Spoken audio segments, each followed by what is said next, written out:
No smoking. Haftarat Yitro. Unfortunately, our discussion this week might touch upon the question I most want to avoid, the connection between the Haftarah and the parasha. However, since this matter isn't yet settled, I asked you to wait until the end before judging me. The beginning of the Haftarah, according to all traditions, the entire Haftarah for the Sfaradim, deals with one of the most impressive divine revelations ever experienced by a mortal.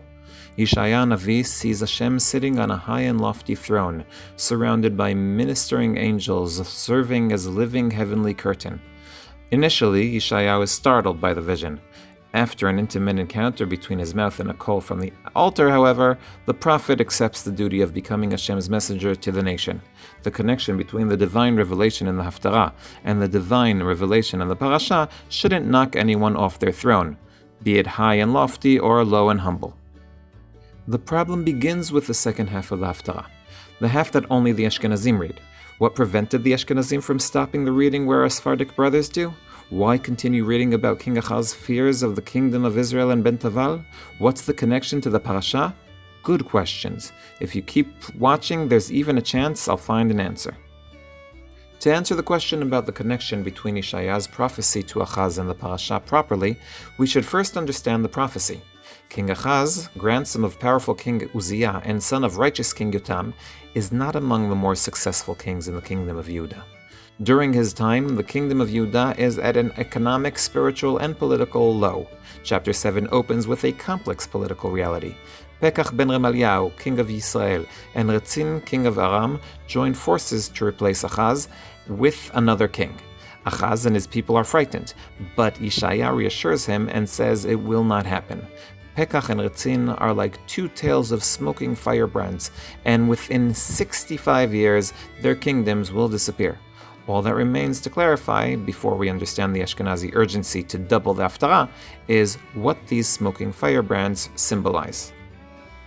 The commentators pointed out several characteristics of smoking firebrands, which, according to Radak, are ends of wood meant to transfer fire from place to place. They cannot ignite anything else, have a short lifespan, and produce a lot of smoke. Each of these characteristics has significance in the overall context.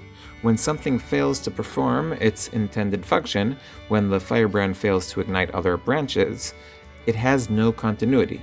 When it has no continuity, its days are numbered. When its days are numbered, it tries to be significant, creating more chaos than usual and producing smoke, having a large and threatening presence, but without teeth. Lots of smoke with no fire. Now that we've finally reached the question we started with, we have two ways to connect the parasha to the Haftarah. We'll call the first the way of pshat, literal interpretation, and the second, for variety, we'll call the way of drash, homiletic interpretation. To my shame, the reason for these generic names isn't necessarily related to the nature of the interpretation, but mainly to their source. As for their nature, I'll let you decide if they deserve these tags or not.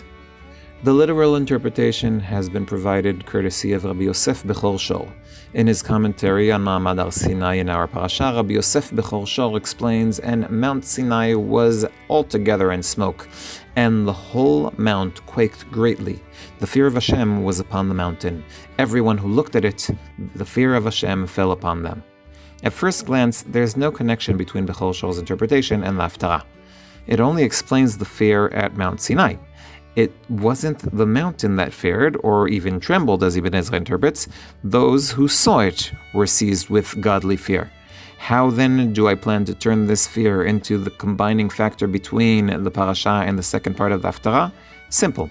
The emphasis of the Haftarah shifts from the divine revelation, described both in the parasha and in Yeshaya's vision of holiness, to the great fear led and felt by the people, Yeshaya, and the Achaz, at the sight of the smoke in both the parasha and both parts of the Haftarah.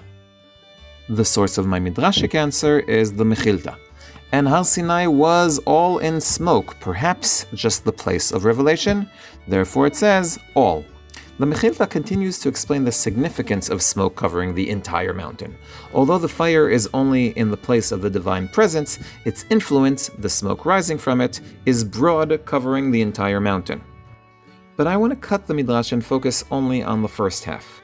When Mount Sinai was covered in smoke, one can identify that this wasn't the cause, it was the effect.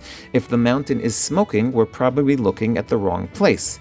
If the Haftarat ended with Yeshayahu's vision of holiness, we might have missed that the house doesn't fill with smoke until after the prophet sees Hashem sitting on a high and lofty throne. The smoke that will later fill the house distances the prophet and causes him to look elsewhere where Hashem is not seen. Based on this prophecy, Yeshayahu can also understand the prophecy of the smoking firebrand that will come years later. Don't focus on the smoke, Achaz, Yeshayahu tells his frightened monarch. That's not where the real things are happening. Look for the source. In loving memory of my beloved and heroic student, Amichai Shimon ben Yishai and Bat Yarubin Hashem Yikom Damo, Dovi Holtz, one who loves Tanakh.